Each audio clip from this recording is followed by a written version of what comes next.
Thank you very much. Thank you very much. A few quick things. I know Freeholder Blondie Watson is here as well, I think, in the house. She is. We're very happy and grateful that you are here. Please recommend her. Ralph Caputo, I think, is also here in the house. Did we mention him? We mentioned you deserve twice. But she forgot. Bilal Beasley, I see behind you. I see a lot of our freeholders are here, and please forgive us for forgetting any elected officials whatsoever. I made two mistakes coming onto stage. One was looking at Donald Payne's socks, who.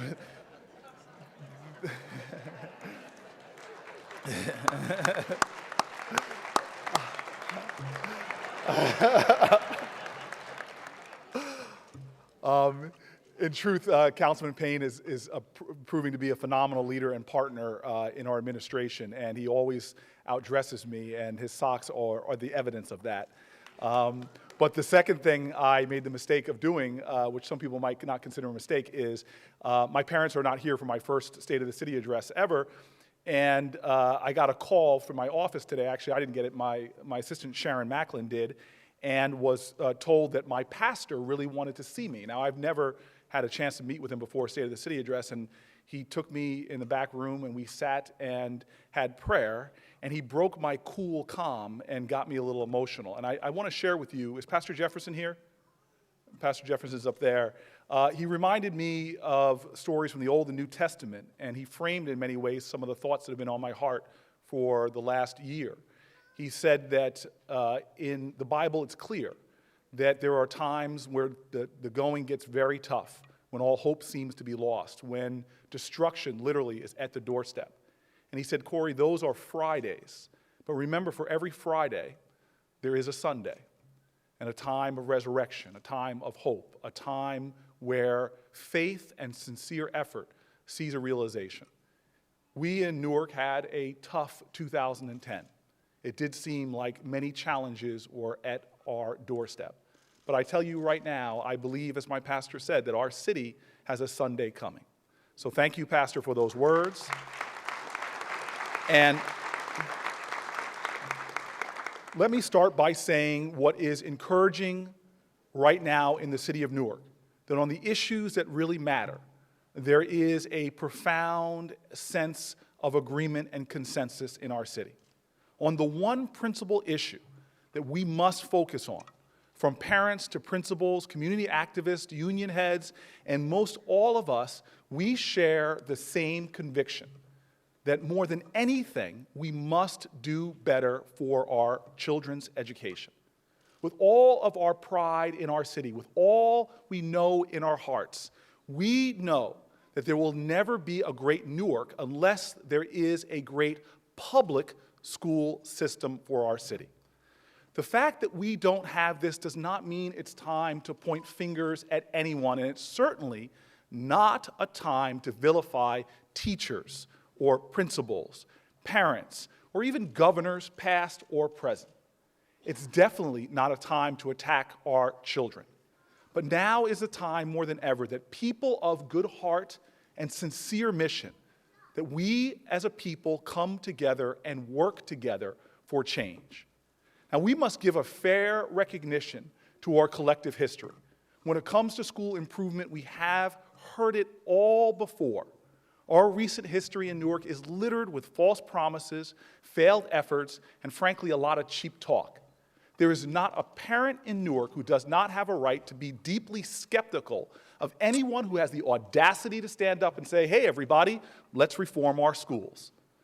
Anyone who has been around Newark can remember the cavalier bravado, as well as the sincere good intentions back in 1995 when our schools were taken over by the state.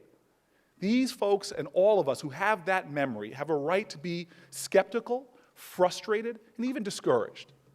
But the truth is that skepticism cannot turn into a cynical surrender to our status quo or even a reflexive resistance to change efforts. We simply must learn from our mistakes of the past and never waver in the conviction that our schools can and will effectively serve all of our children. Further, our collective experience and common conviction must be a unifying force in our city. It's not about our divisions, it is about our children. To this end, there is hope in Newark and around our nation. From countless meetings in our community, it is also obvious that we agree on many of the things that need to be done to help our children excel in school. Further, in our nation, there is a powerful convergence happening around best practices that are working in many urban districts. Many of these best practices are already seen here in Newark and giving some of our children a blue ribbon educational experience. We don't have to feel our way in the dark. We don't have to do guesswork. What we must do, though, is have the courage to boldly act. The road to reform is not an easy one, or everyone would be doing it. Bold action and change are difficult and take great sacrifice, but we must move forward for our children anyway. As obvious as many of the strategies will seem to some, there will not always be consensus, but we must move forward for our children. And trust me, mistakes will be made by me and others, but we must move forward for our children. And unfortunately, there will always be some people who put their interests ahead of our children's. But we must move forward anyway for our kids. And so each of us has to make a choice. We have to make a choice.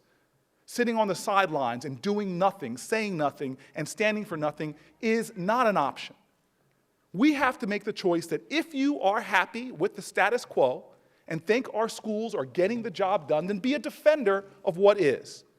But if you think Newark's children need better, if you think they deserve better, if you think the future of Newark depends on our children doing better, then now is the time to fight for real, bold change to transform our schools.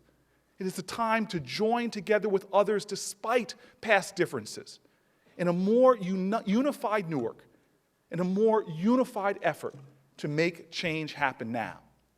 But before I go any further in discussing the best practices that are so commonly adhered to in our city and talk about a pathway forward, I owe the community something.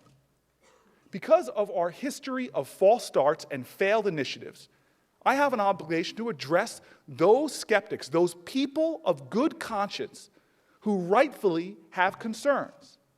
So let me make things clear in two specific categories. First, about philanthropy. Over the last 4 years, before the Mark Zuckerberg grant, Newark has amazingly attracted an unprecedented amount of philanthropy to our city.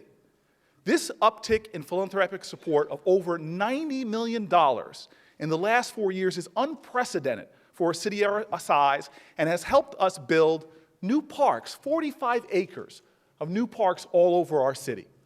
Put in public safety cameras in almost every neighborhood. It's helping us to fund our prisoner reentry programs for adults and our programs for our youth. It's funding programs for seniors, summer enrichment for our kids, homeless shelters, green initiatives, school-based health clinics, and helping to build affordable housing throughout the city. I make no apology for my efforts to raise private dollars to support city initiatives, especially in the brutal economy in which we find ourselves. In fact, later this month, I'm hosting an event for the benefit of the Newark Public Library. And I know Joe D will be there with a check, right, Joe? All right. But our parents and the community as a whole should know as much as possible about the dollars that are being raised for our children's benefit. So here is what we are doing. Number one, we have set up a local foundation to govern the national funds that are being raised. The mission of this organization is simple: to do whatever is possible to support Newark children in raising academic achievement under the guidance of the superintendent of Newark Public Schools. Number two is that every donor of the fund, called the Foundation for Newark's Future, will be disclosed. From the start, we have been sharing this information, and we will continue to do so. Number 3, the fund will have a community advisory board made up of notable Newarkers who will not only have access to the important information of the fund's governance, but it will serve as a group who will help with grant-making strategies and general oversight. 4, and finally, the fund's grant recipients will be made public as well as its general strategy and reasoning for making any other grants. Look, we have another $57 million to raise to fulfill the Zuckerberg Challenge grant to our public schools. It is important that we are successful in accomplishing this mission. In a time of diminishing dollars for education in this country, where city after city is making tragic choices and cutting invaluable programs, I'm grateful that Newark, New Jersey is able to attract philanthropy driven by the belief that this city, that Newark, by doing the bold and difficult work, by taking courageous steps, can become a national model of educational success demonstrated by one central accomplishment: consistently high student achievement. Now, the second issue that every parent and community member deserves is for the state education commissioner, the next superintendent, other education leaders, including myself and especially me, is that all of the leadership in and around our schools be as inclusive as possible of the community and draw leadership and direction from those especially invested in our system, parents and educators.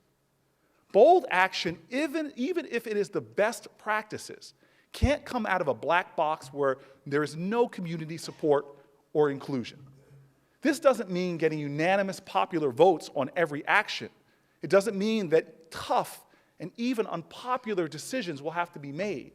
But there must be a compelling rationale for everything we do. People can disagree, people can even denounce, but everyone should at least know that the decisions being made have no hidden agenda and that decisions are made with our children's best interest in mind. So to that end, here's what we are going to do. This week, I am forming, along with New Jersey's Commissioner of Education, Chris Cerf, the Newark Public Education Task Force. We have invited a group of leaders representing every sector of Newark: parents, educators, clergy, community activists, and other notable leaders from our community to join. The group will meet regularly with the commissioner, myself, and other NPS leaders. Their first mission is to help interview candidates for superintendent and advise on the selection of our superintendent. Further, they will start immediately and continue to be in place over the coming months to serve the function of giving review, input, guidance on policy issues and initiatives that affect our district. Number 2, our school advisory board members are our elected education leaders and should also be a part of every major aspect of our efforts. To that end, right now, we've had mixed results. But we now have tasked the NPS staff to meet more than ever before with their leadership more regularly and to inform them of policy decisions before they are fully formed and seek their input and guidance on major actions. The advisory board will also continue to play a critical role in interviewing and selecting of the superintendent. Advisory board members have already taken part in interviews, have put forth qualified candidates, and they, along with numerous members of our community, have been interviewed by the search firm and have developed a valuable framework by which to make a qualified decision.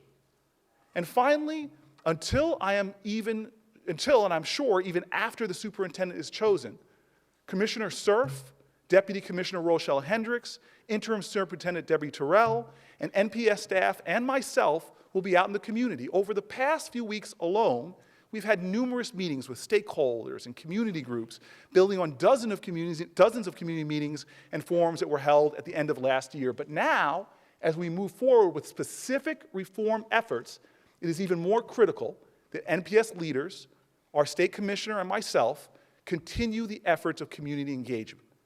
Now look, engagement, inclusion, transparency are necessary, but not sufficient for the success of our children. If we are to be successful, we must move forward with bold reform efforts now, especially if we are going to get many of them in place for the start of next school year in September. And again, for the steps we must take, there will be many compelling interests. from concerns about jobs and contracts to respecting our history and tradition.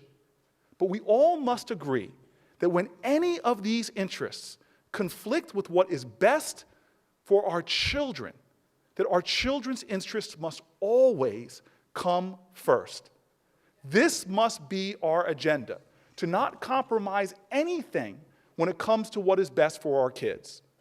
So drawing from best practices around our city and nation, here are some specific things that I am committed to discussing over the coming weeks in our community and driving over the coming years for our children. The first involves rigor. Our children must work harder if we are to get better results. As I was told growing up, if you want the results that others don't get, Cory, you must be willing to do the work that others don't do. Over the coming weeks, we will be bringing people together to put forth a plan and a discussion around extending our school days in Newark. Seeing success already around this country in cities that have piloted this, from Boston to DC. My hope is that next year we will launch longer school and academic days in 5 to 10 schools, pilot that at the beginning, and move forward from there. Second, we must put principals in charge again of our schools. In public education, principals are too often being reduced from education leaders to compliance bureaucrats. In Newark, our principals are inundated with paperwork. They have little to no control over the money spent in their buildings, nor can they adequately form and shape their staffs, not to mention facing the huge time demands which take them away from doing teacher evaluations and playing the critical role of being the instructional leader at the school. This must change. We will move aggressively forward with pushing resources in our system back into schools and giving our principals the ability to lead, make decisions, and drive their schools towards results for our children. Now, with greater principal autonomy comes greater principal accountability. They must produce results for our kids, but you can't judge principals on results unless you give them more control in driving towards that success.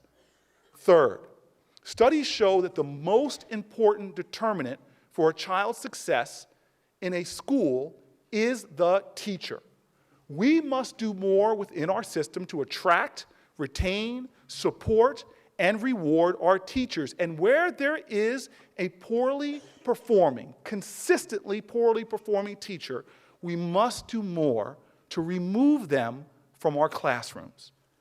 I have been having great meetings and discussions with Joe Del Grasso, our teachers union president. If Joe and I, after our history, can come together and find common ground and a shared conviction for my kids, dear God, anyone can. He and I won't always agree. We've said that bluntly to each other. But I'll tell you this, he joins me in stating clearly that tenure for our teachers cannot continue to be a default position, that we must work on a 21st century system of fairly evaluating teachers and better hold them accountable for results, that we must overhaul professional development in our district and better include teachers in the process of building high-performing educational communities.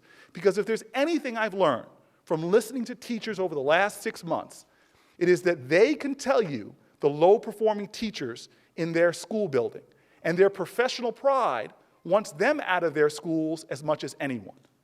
Our kids deserve excellent educators in every classroom, and we must get serious about driving our district towards this end. Fourth is accountability. I've used this word with principals and teachers already, but hear me clearly. Schools and parents, too, must be accountable. We cannot continue to allow schools that are persistently failing our kids to continue with little or no change. City after city in America has come to grips with the fact that changing a school that has a culture of failure is a hard thing to do. Sometimes, after years of persistent failure, you have to hit the reset button. We've heard this from President Obama and his education secretary, who've advocated that, and we've seen this powerfully and successfully in schools and school districts around cities up and down the East Coast when they have had the courage to start new schools to replace failing ones. We have in Newark too many schools that have been persistently failing our children for 5 to 10 years. We must have the courage to try new school models, to have proven leaders take up the challenge, and have educational programs that are proven as well to replace those that are not working. This is a strategy that has been talked about in Newark for years, but we have done little in the way of execution. Well, this has got to stop, and it has to stop starting in December. We will have more community dialogue on this, but I cannot stand idly by for another academic year and allow failing schools to just continue. And please recognize this. Let's take the wind out of this right now. There are charter schools in our city that are failing just as much, if not more, than some of our worst performing traditional district schools. And while I don't get to make the ultimate call, if I have my way, the first schools that should be facing a reset should be failing charter schools. Charter schools where they're very designed, supposed to be schools of full accountability to our children. They were to succeed or they were to end. And while we rightfully hail great charter models that are successful, we should equally point out those that are failing our kids. We have to stop pitting school models against each other in our city. They're all our children. Magnet schools, theme schools, district schools, charter schools. It's not about the model, it's about our kids. All of our children. Charter schools versus district schools should not be our predominant focus. It should be on what schools are serving the genius of our children and which ones are failing them. I have loved hearing in many of our forums from traditional public school principals in district schools about their views on charters. Most of them have told me they don't mind charters. They just want the playing field to be level because they believe they can compete. I've heard it plain and clear. Give me control over how the money is spent in my building like charters have, and I'll compete. Let me and my teachers have more say over who's hired in our school like charter schools do, and we will compete. Let us make decisions on teacher and staff firing, and let them be based on performance and not how many years a person has been in the system, and we can compete. Well, this is what we must do. And the end result is that we want to empower parents with real quality choices for their kids. Look at this. We can no longer strip parents of power by giving them only one school option for their child, especially when that option is underperforming. It is unacceptable to me to force a parent to keep sending their child to a failing school, a school that no elected leader in our city would send their child to, and we have nothing more to offer them but false promises that change will come for their kids someday. Well, our children don't have the luxury of waiting. So whether it is a traditional district school, a single-sex school, a magnet school, a themed academy, charter school, or whatever, we must make our school system into a portfolio of high-performing options for our parents to choose from. Options that serve the needs of all, not just some, lucky enough to win a lottery or something, but all of our kids must be served. The idea of de facto forced placement of a child in a failing public school must stop. And for our parents, more freedom of choice means more responsibility and accountability too. In every forum we have had so far on education, the loudest, most agreed upon theme made by parents, teachers, principals, and others is that our parents must become more involved. You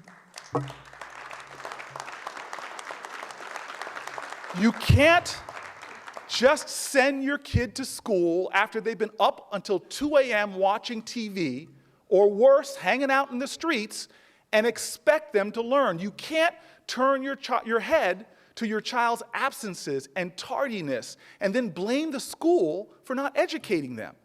This won't cut it.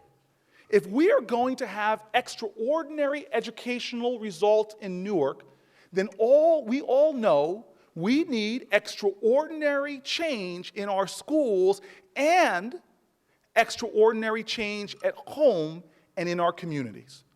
We as leaders must come together and have this discussion, make plans to better empower our parents, and yes, hold them accountable. It's no more passing the buck in Newark. It's not this person's fault or this person's fault. Every one of us must be held accountable. There is much work to do over the coming months, leading into September. We will be pulling together and working on a lot more areas of public education reform, areas that must change. From challenges our district faces in special education, a complaint I hear from parents all the time, to how we can build upon the gains we have realized over the past 5 years in those critical early childhood years of education. And we have severe challenges that will make our progress difficult, even more so because our school system is not immune to the budget problems that are sweeping across our state, forcing district after district to make the toughest of choices. We too will be forced to make tough decisions in the years and months ahead. But here's what I know. All of the eyes of our nation are watching and waiting to see what Newark will do with the opportunity to bring real reform to our schools. Our city now more than ever represents not only the hope of every single one of our children, but also the hope of our country rides with what we do. This nation needs leadership in public education, and Newark will provide it. The stakes are high, but I also know something about my city. We have a strong education foundation already in Newark.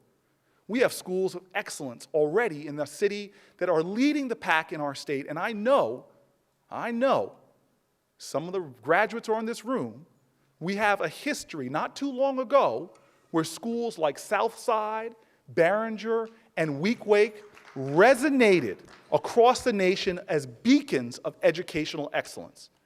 And for our kids, I know that in the minds of every one of our children is a powerful intellect waiting to be developed, a genius yearning to manifest.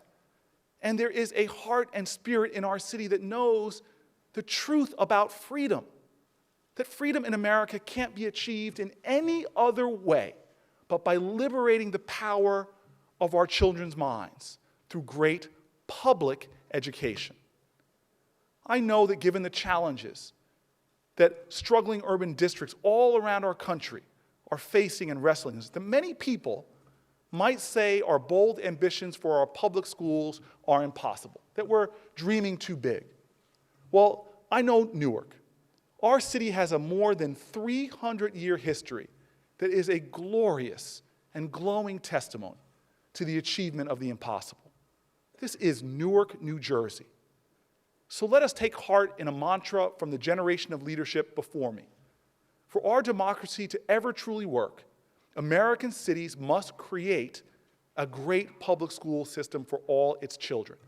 And if that is where the country is going, you can count on something. That Newark, New Jersey, if we pull together, work together, and put the interests of our kids ahead of any other, Newark, New Jersey will get there first.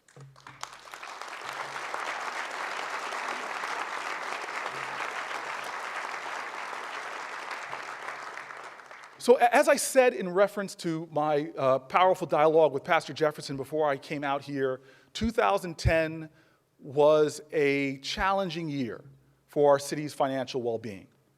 Through difficult, painful choices and tremendous sacrifice, as well as sound leadership among the city's managers, incredible leadership behind me, amongst city council people who put politics aside and made the tough choices, and others, we reined in our city's historic structural deficit, bringing it down from over $150 million to a $150 million deficit to a balanced budget. I want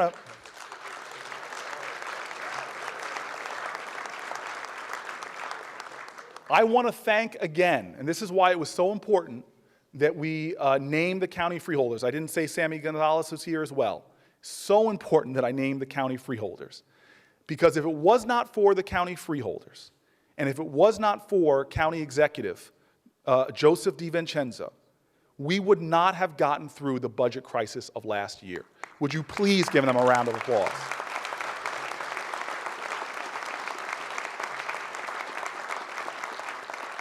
Because of the work of Newark's elected officials at the state, at the county, at the local level, we made it through the toughest budget year we have seen in nearly 70 years, and frankly, the toughest we'll see in 70 more to come. But I will tell you, we've ensured the financial well-being of our city, but we still have a long way to go in the years that we have before us. We are not out of the woods yet. And understand that every year, because of rising costs of goods and services, pension and healthcare pressures, and the other pressures on our budgets just increasing and increasing, Newark is facing a tough time. But we're not alone in facing harsh budget challenges. Cities from north to south in our state are being forced to make tremendous sacrifices and, again, difficult, unpopular decisions. For us, the hard work remains. But this year, we can believe and see that we will be able to drive our budget deficit down further and bring another balanced budget to our council while still preserving those core priorities that unite all of us on this stage. Priorities like programs for our seniors and our youth, including youth summer jobs and enrichment programs, an end, Councilman Ramos, an end to further library cuts, as well as other programs that serve to preserve the health, safety, and welfare of our city. Even though we started this year with a snowtastrophe, a snowmageddon, a snowapalooza, whatever you want to call it, it was a lot of snow, that busted our budgets for snow removal, we will present to our council a budget that will ensure we can provide the critical services that our residents rely on and still reduce the remaining structural budget deficit. But because of the tough decisions around our budget last year and the continued real concerns in our community about crime, there has been a lot of attention on our police department. Faced with the toughest budget realities and a union unwilling to cooperate, compromise, or concede in any way, we were forced to reduce our ranks by 163 officers, men and women who swore oaths and made sacrifices to stand for our city under the most difficult circumstances and in some of the most dangerous places. This was a horrible moment for Newark, one that we're seeing in Camden and Patterson and Trenton. While other unions cooperated with us during this crisis, from SEIU to Council 21, willing to make tremendous sacrifices, we were forced into a situation that before I thought was unconscionable. But in response to these pressures, our police leadership, led by Gary McCarthy, moved to restructure our entire agency, shifting police from desks to precincts in our streets, and now we have as many police officers working out of our precincts as we had before the layoff. But let's be real. Between November and now, we have seen a tremendous amount of adjustment in our agency, as well as we know in December, we saw a serious, startling, stunning, egregious spike in crime, most notably in carjackings. Further, if you look at 2010 with an honest analysis, it was the first year of my administration that we did see a double-digit % drop in shootings. So I am, however, now proud and grateful that in the challenges that we saw in December, that we in our city pulled together during this crisis. Director McCarthy, along with others, formed what is in our state an unprecedented coalition against crime. Our county prosecutor under Bob Loreno and now under Carolyn Murray. It is an incredible office that stepped up. Our U.S. Attorney, Paul Fishman, who is a giant within our city. The FBI, the County Detective's Office, our County Sheriff, Armando Fontoura, New Jersey State Police, the Drug Enforcement Agency, and other federal law enforcement agencies, along with teams of our best officers, took it as a personal insult that this was going on and went after the problem of carjackings that was gripping our city. And as we have seen over the last 2 months, their efforts and their work have ended that crisis. Dozens of arrests, incredible police work by the county and city detectives, piecing together evidence and thus apprehending more of those involved. An aggressive federal and county prosecution all helped to not only eliminate the carjacking spike, but also set the tone for the years ahead. Last year, many of you may remember that our first quarter, we were feeling great with our murder-free march. Our violent crime statistics in the first 3 months of last year were the best we had seen since 1964. But then we followed that up by having the worst summer of violence in 20 years in our city. That pattern can't happen again. Already, we are having a first quarter that is showing a decrease in violent crime, most notably in shootings and murders. We are now up only slightly from last year's historic drop.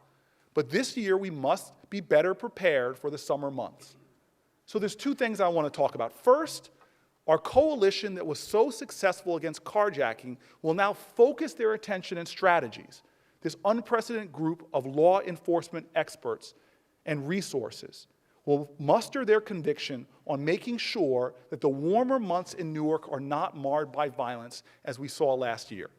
We will meet this summer with the determination to show that Newark is, yet again, on track to set the national standard for violent crime reduction. Another way we seek to do this, though, is through a new strategy I'm proud to announce tonight. Our police director is bringing forward with Rutgers University and John Jay College of Criminal Justice. They're bringing together a program that has shown to drive down violent crime in other cities in a dramatic fashion. This will be a powerful new policing approach that holds tremendous promise for our city, and one that involves less police action and more community action.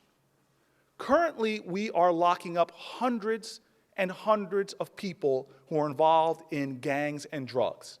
Young men are going to prison and going in and out of prison at unconscionable rates, and we as a community are not doing nearly enough to break this cycle of recidivism, which is consuming the lives of too many who are caught up in this dangerous lifestyle, but also doing horrible collateral damage to our city. So our new initiative seeks to end this. Over the coming months, through a program modeled from the successes in a handful of other cities, we will be holding meetings with gang members throughout Newark.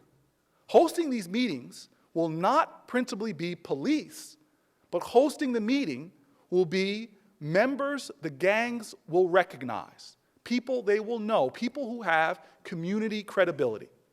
Along with the police, these leaders will make it clear to gang members, if you are willing to work with us, there are alternatives. We will be raising private philanthropy to offer numerous social services and economic opportunities to these men and women, focused on enabling them to make different choices, to find economic alternatives, and to find strength and opportunity within our city. For gang sects who choose to participate, we know from other cities that their membership abruptly stops their illegal activity and the violence often associated with it. Those involved in the gang activity actually are better integrated and even embraced by the community leaders and others who are hosting these meetings. For those that choose not to participate, though, and instead resume criminal activities and violent crimes, we will make it clear that there will be consequences. Because of the power we now have of our coalition between multiple law enforcement agencies, we now can bring, like a laser beam, considerably focused law enforcement attention on those refusing gang sex, and when they engage in any criminal activity, we can bring a swift and determined consequence their way. What other cities have found is that given these 2 options, gang units more often choose the way of peace without incarceration than the way of violence and more mass arrests, which not only punishes the gang members, but it punishes us as well. We have got to get our community away from having a police department that has to do so many crime stops, catching innocent citizens on their way home or just sitting on their stoops. There's got to be a better way. Policing needs to evolve, and our department will continue to do so. But we all know that in the end, all of this police work, all of the efforts to stop crime, and we will be successful, but we know in our community, ask anybody from a senior citizen to an elected official to young people going to our high schools, the best way to prevent crime in the long run in any city in America is through the education of our children and economic opportunity for adults.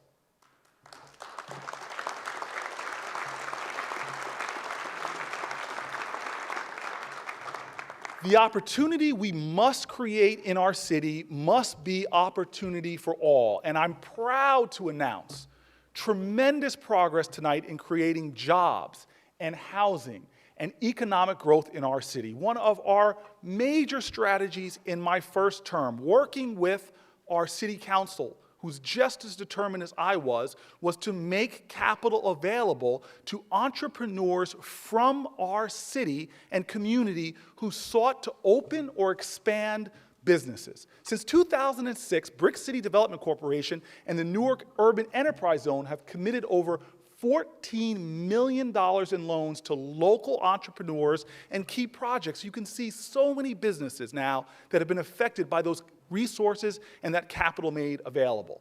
And now in 2011, this assistance is already, the momentum is growing, already helping to create new restaurants in our city like Loft 47 and the Edison Ale House right next to the Prue Center. These restaurants will team up with Brick City Bar and Grill, also a loan recipient, and numerous other restaurants opening in our downtown to add to our city's growth and job base. My goal in 2011 is to empower even more Newark entrepreneurs to realize their dream. BCDC has proposed a new small business program with loans of up to $150,000 to women in our community, to minorities, and small businesses. We seek to grow and expand. If you're an entrepreneur, step up.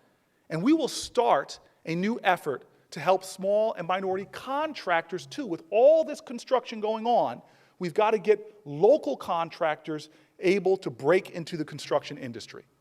Now, one of my heroes in Newark is a woman named Jill Johnson. She is the leader of the Institute for Entrepreneurial Leadership, and she is partnering with UEZ office to continue the drive of our economic recovery by helping entrepreneurs take new small business ideas from concept to reality. She's got a number of successes of Newark residents in businesses already. But one example now for this year is Heather Kolar.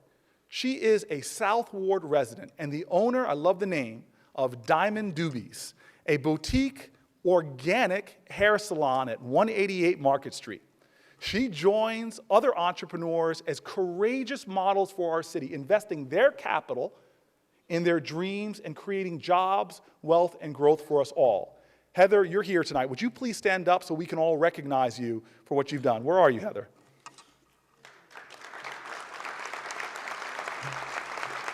There you are. And Heather, some people are telling me that you could do something for my hair. Is that correct? I'm a hopeless case? This is just a preemptive strike on an inevitable conclusion. We're proud of Heather, but in addition to her, the Eiffel and UEZ partnership has helped Better Bites, King's Family Restaurant, Porter Print, and others start and grow their businesses. This trend will continue in our city. Newark's entrepreneurs and small business owners are the lifeblood of our economy. It's our duty as a city to lay the groundwork for our success, but too often, this is a confessional, just getting permits and licenses at a city hall ensnares and frustrates and confuses entrepreneurs. Not to mention time is money, and it takes way too much of it. This month, we will begin a pilot program to automate the restaurant license and renewal process in our city. And over the course of the year, we will work to expand the program to other licenses. In this recession, our administration, through this program and more that I'll now mention is squarely focused on creating jobs. Take Newark Works. Our job training and placement agency at 990 Broad Street, before we took office, the agency was failing fully half of the federal benchmarks for adults seeking work. Now, it is meeting or exceeding all of these targets. And every month, we are finding ways to increase job opportunities and placements. Further, through our prisoner reentry initiatives, now in a dedicated office in City Hall for people reentering from prison, we have placed hundreds of ex-offenders in jobs. And our program as a whole has a recidivism rate of below 10%, with our Office of Reentry being awarded a 2010 Innovation in Government Award.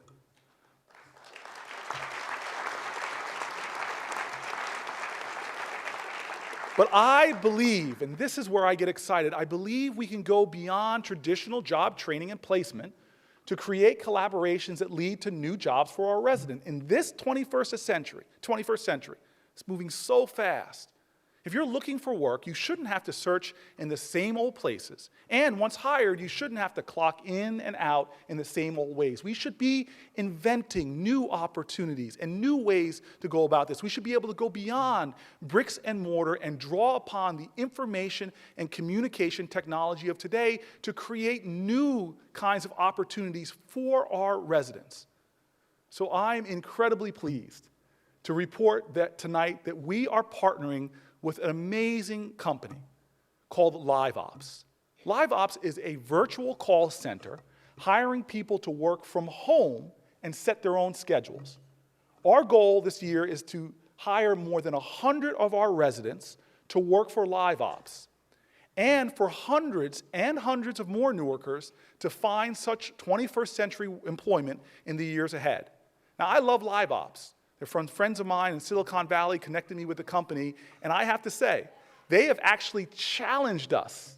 They've challenged us to find 1,000 Newarkers to take advantage of this job opportunity. And I will be in churches and community meetings pushing our residents to step up this, because even if you don't want a full-time job, you can work at any hour you want, and that people from 18 to 88, I'm sure you can go 89, 90 too if you want, can qualify. I'm very proud tonight from this extraordinary opportunity that we are joined this evening by Reagan Parker from LiveOps. Reagan, would you stand up, please? We're bringing these hundreds of jobs to our city. There she is. Thank you.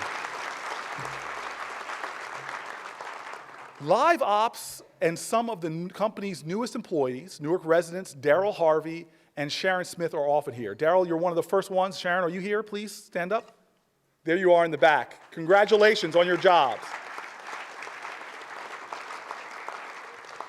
In my first term, we've doubled the city's production rate of affordable housing, building more than 1,200 units in the span. And in this term, we will continue that pace. New projects this year, like the LEED Platinum Roseville Commons, will serve the formerly homeless and other special needs populations. Project Live will create 21 units for residents with mental illnesses. Episcopal Community Development's Kinship Project will produce 24 units of multi-generational housing in Newark. And the Newark Housing Authority is plowing ahead with exciting projects like breaking ground on Baxter Park South, a pair of mid-rise developments with a combined 90 units of affordable housing for our residents. Developers are also seizing, in a down housing market, developers are seizing on the pent-up demand for Newark loft apartments, partnering with City Hall to convert vacant spaces into beautiful new residences. Studebaker Lofts will create 68 of these homes, with 50% of them set aside for affordable housing. And a former car dealership will soon blossom into Packard Lofts with 30 new residences on Broad Street. Our Financial Empowerment Center continues to enhance our family's financial well-being. This year, we added a new free tax prep site in the South Ward and a new front in our ongoing effort to build assets and strengthen the financial future of our residents. In 2009, we served, through these free tax centers, 3,000 residents. And Newark families, because of that, were able to take home over $7 million through the Earned Income Tax Credit and other programs we identified for them. In 2010, we stepped up our game even more, with over 4,000 Newarkers receiving support and bringing home more than $10 million in tax refunds.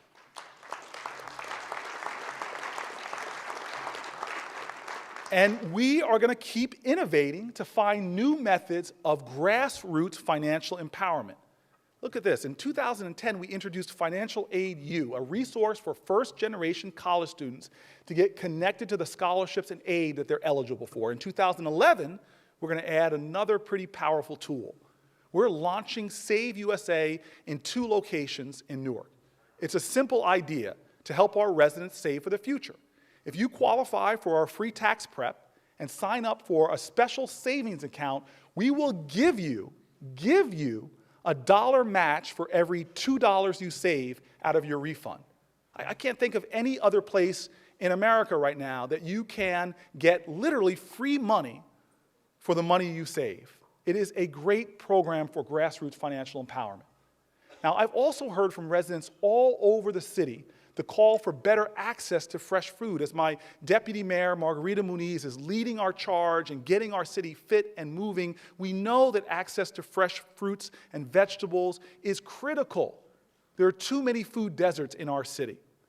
So in 2010, we celebrated the Food Plaza on Bloomfield Avenue, the first recipient of our small grocer grant program that's designed to help our smaller bodegas get better and fresher foods. Thanks to that grant, Mencito and Francisco Baez's store now has the refrigeration equipment needed to sell fresh fruits and vegetables. In 2011, we're taking our efforts to the next level through the creation of supermarkets finally in chronically underserved neighborhoods. Site renovations of a new grocery store on Springfield Avenue in South Ward have already begun. At first phase, it will open this year. We will also break ground on a new supermarket on First Street, Councilman Sharif, in the Central Ward, which we expect will open next year. And for those of you like me who keep asking about something that is one of my favorite things to do, and I've heard lots of folks stop me about this, saying, Mayor, when are we going to get a movie theater overhaul that we've been talking about for years? Well, you got your answer now. Working with Borai Development and Newark native Shaquille O'Neal, and when the thaw happens in the ground, we are going to be breaking ground in the coming months. We will actually not only break ground on a new Newark screens, but get this, it's going to have the number of screens doubled from 6 to 12, and they'll have 2 3D theaters and stadium seating. I will buy the popcorn for the council on the first day.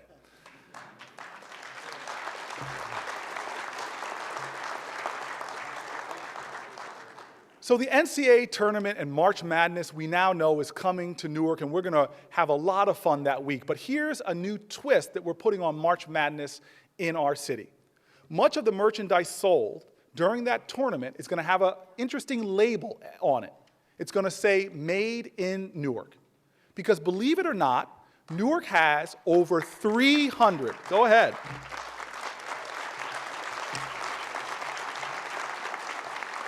This is pride we don't flex. Believe it or not, Newark has over 300 manufacturers in our city who employ over 12,000 people.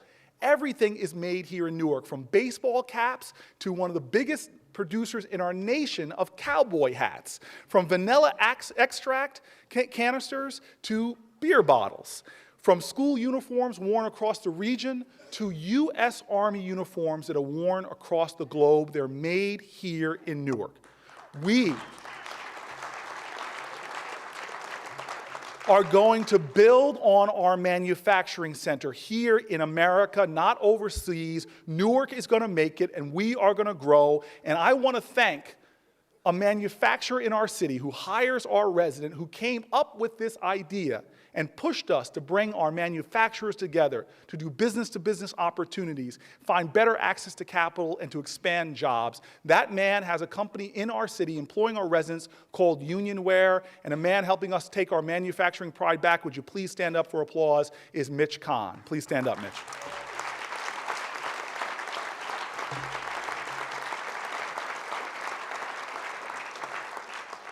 Now, even more exciting is that 2011 is going to be the year that we truly break ground on a new Newark. This year, we get in the ground on a new Courtyard Marriott Hotel at the Prudential Center. This 150-room hotel is the first downtown hotel in nearly 40 years that will generate and attract energy to our city and has a first source agreement. They will be hiring our residents. We'll also break ground this year on Teachers Village, 224 units of housing for Newark teachers with 3 schools, a daycare center, and new retail. The development is designed by a Newark native, Richard Meyer, and he will rejuvenate Halsey Street, and it will become a landmark in our city. You can give Richard Meyer a pause. I'm also excited to report tonight that major new companies, significant new companies, are on their way to our industrial district. One is a transaction that literally closed this afternoon. Bartlett's Dairy, a minority-owned distribution company that services 550 Starbucks throughout the tri-state region, is moving to Newark. Bartlett will open a 105,000 square foot distribution center in our South Ward. Bartlett's presence will start with 175 jobs this year and expand to over 400 jobs in the coming years. In addition to this, though, we're attracting more companies to Newark. Wakefern, a major food supplier, will also break ground on a 180,000 square foot distribution center servicing ShopRites from Baltimore to Buffalo. The facility will be creating a home for 90 jobs for the city of Newark. And 2011 will also be the year that we create new jobs by jumpstarting the television and film industry in Newark. I was blown away by Ironbound Film and Television Studios. It is an open-for-business, state-of-the-art, minority-owned complex in our East Ward. To see it is to believe it. Films and TV shows are already being filmed there. And we've also created an Office of Film and Television at BCDC to capitalize on our early momentum and bring more productions to Newark. We are strongly hoping that our governor and legislator will renew the New Jersey film tax credit, because this will lead to an even greater boom of jobs, projects, and filming done right here in Newark. And now I'm pleased to announce even more good news. In 2011, Manischewitz, the nation's leading producer of kosher foods, will make Newark, New Jersey its global headquarters, moving resources and opportunity to our city.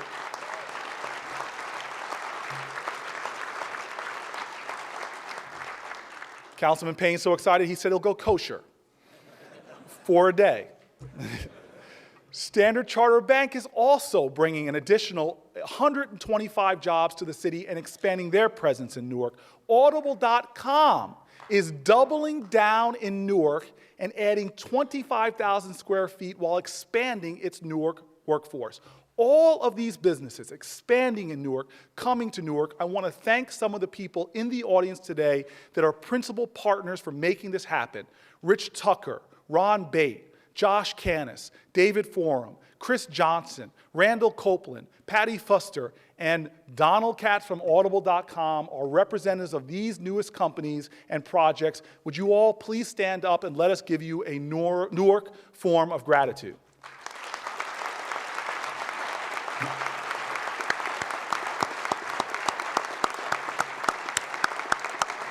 So let's break this down.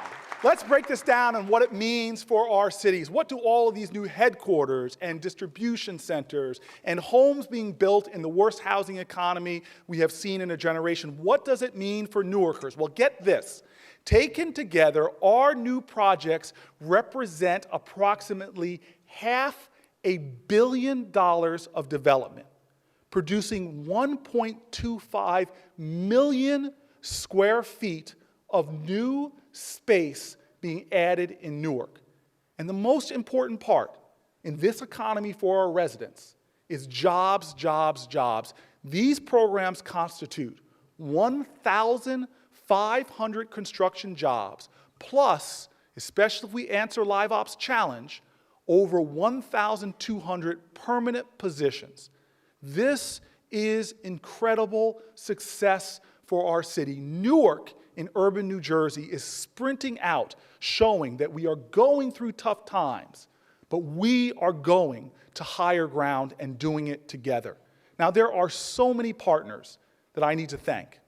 The first is our governor and his team, who on every step of the way have been willing to work with us, find flexible dollars with us. I want to particularly thank Al Capi and Karen Franzini of the NJEDA.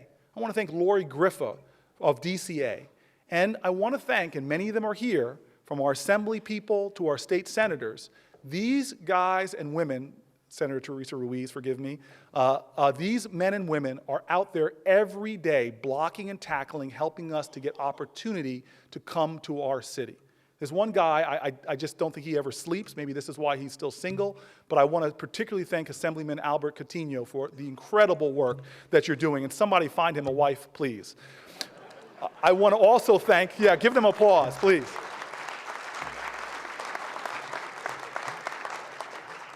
I know he's going to get me. I want to also thank our adopted senator who is doing a tremendous yeoman's job for us in Trenton as well, and that is Senator Raymond Lesniak, who could not be here tonight, but he deserves our thanks.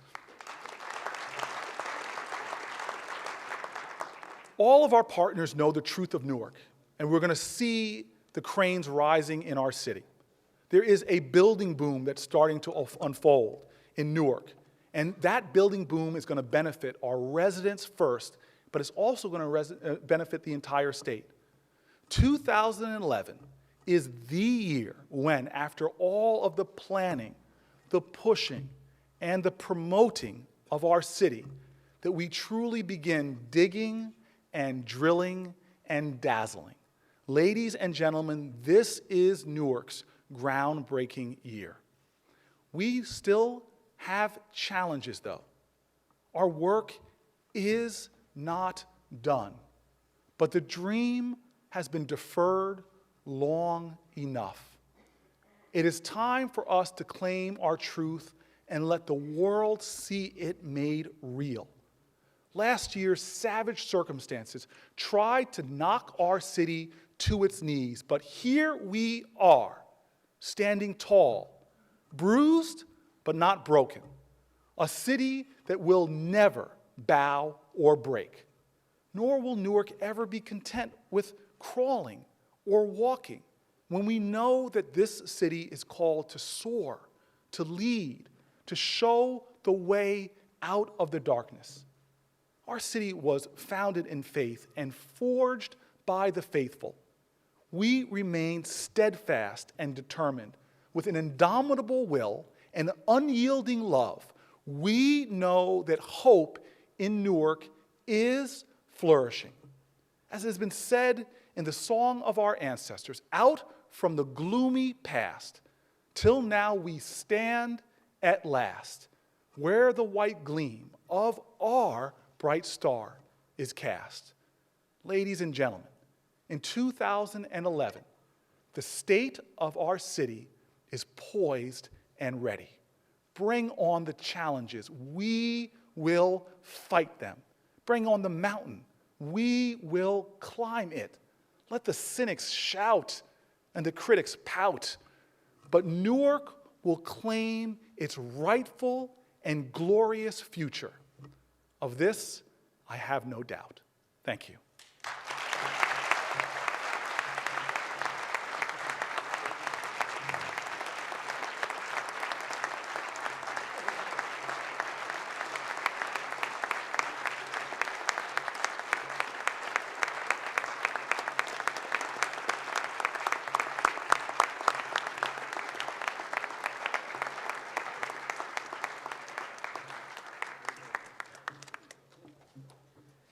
Two 2011 will be a great year here in New Jersey's largest city. 2011 will be a great year here in Newark, New Jersey. Ladies and gentlemen, put your hands together one more time for the Honorable Cory A. Booker.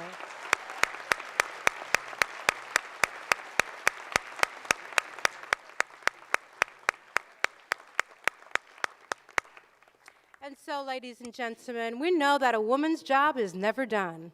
So I still have some folks that I need to acknowledge. So you're just going to have to be patient with me. Thank you. Gracias. Muito obrigada. So, with us, I love you too. Cory, you hear the love? I hear the love in the house. On stage this evening, also joining us, is Honorable Roz Baraka of the South Ward. Thank you. From the state of New Jersey, State Department of Education, Christopher Surf. Thank you for joining us. From the city of Newark, Department of Economic Development, Deputy Mayor Stephen Pryor. And from Newark Housing Authority, we have Director Keith Kanar. And from the North Ward, we have with us Mr. Steve Adobato. Thank you for joining us. And so it is that as a city of hope and people of faith, we opened with prayer and we will close with prayer. So please join us for the benediction. With us now is Imam Abdul Karim Mohammed of Masjid Al-Haq.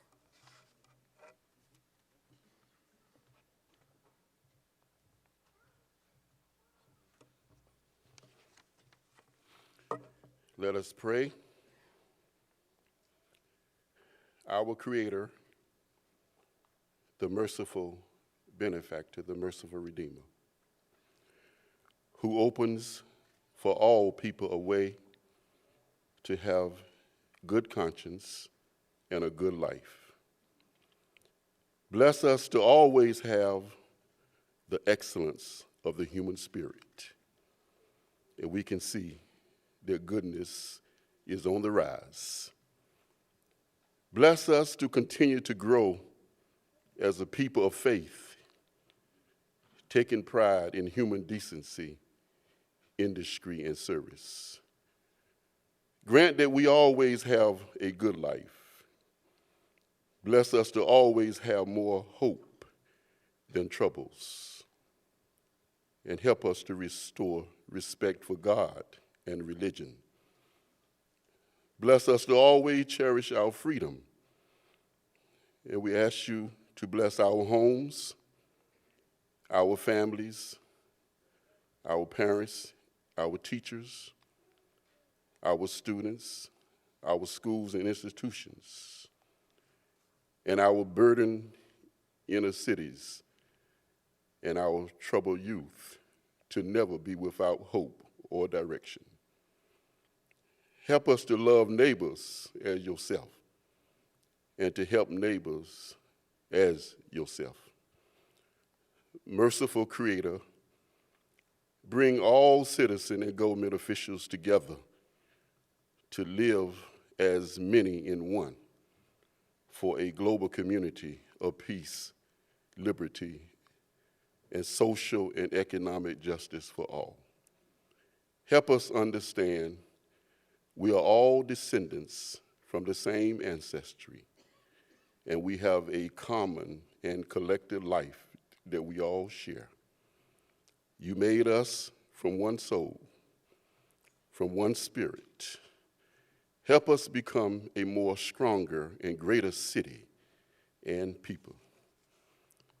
Bless us to understand that this is a time of inclusion, of building bridges, not walls. Bless our mayor and our city council to work together for a better, a stronger, and greater city. Help us remember and never forget who is responsible for bringing us to where we are today. And that is you, God. You are responsible for bringing us to where we are today. Help us to not forget this. Let us never lose hope. Let us never despair. God, help is always near. It's always close. And bless all of our leaders who helped us to have a place in this world. We pray this in the Creator's name. Amen.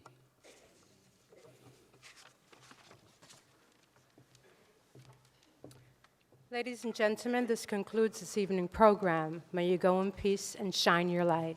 Thank you, gracias, muito obrigada.